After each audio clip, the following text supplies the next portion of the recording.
नमस्कार दोस्तों, एतऽ जे छै श्री उग्रतारा स्थान के पुजारी जी बैसल छथिन। तऽ चलू हम एहि मंदिर के विषय पर कुछ चर्चा करै छियै।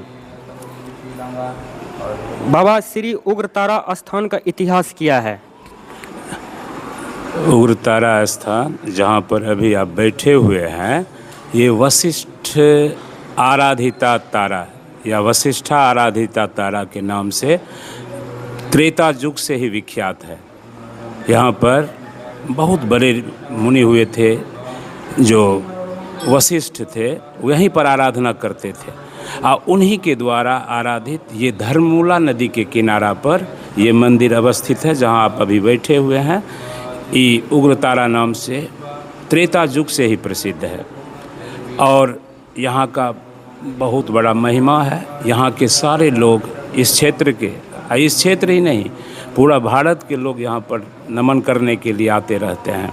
और ये तांत्रिक विधि से यहाँ पूजा होता है, तांत्रिक विधि से ही पूजा यहाँ संपन्न किया जाता है और तंत्र में उग्र जो है फल मिलता है, मतलब जल्दी से जल्दी शीघ्रता से फल मिलने के कारण यहाँ पर ये उग्रतारा इनका नाम है। यहाँ पर ये माहिष्मती जगह है। पौराणिक काल में इसका नाम माहिष्मती था। जो यहाँ पर मंडन मिश्र हुए थे, मंडन मिश्र और भारती बहुत बड़े विद्वान और विदुषी थे।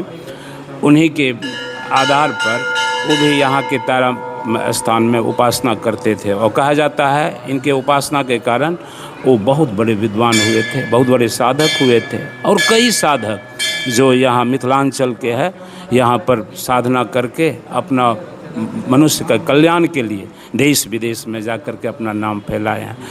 और यहाँ का महत्व ये है, यहाँ सब जिस तरह से सहरसा नाम है, जाओ जहाँ पर सभी हर्ष के साथ रहते हैं, हाँ, इसलिए यहाँ का नाम सहरसा पड़ा था। इसी के आधार पर पड़ा था। अभी तो थोड़ा सा अंतर हो गया है नाम में।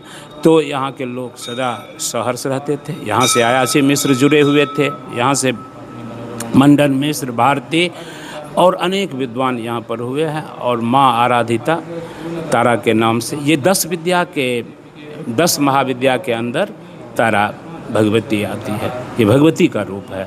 और यहाँ पर साधन, अब जैसे कि अभी आप देख रहे हैं सब साधना कर रहे हैं, इसी तरह से युगों से त्रेता युग से ही यहाँ साधना होते आ रहा है। और इसके माध्यम से बहुत सारे जो मनुष्य है उनका कल्याण हुआ है, उद्धार हुआ। जो मनोकामना यहाँ पर लेके आते हैं, गृहस्थ जीवन में जो मनोकामना है सबका पूरा यहाँ की आराधना से हुआ करता है।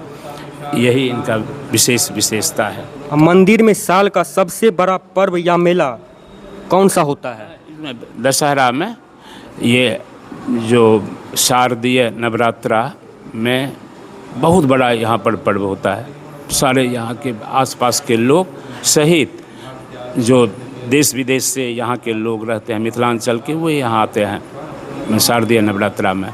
और शारदीय नवरात्रा में यहाँ पर विशाल आयोजन होता है। ये पूजा पाठ के अतिरिक्त मेला वगैरह लगता है और बहुत आयोजन यहाँ पर, सांस्कृतिक आयोजन बिहार सरकार द्वारा ये भी होता है यहाँ पर।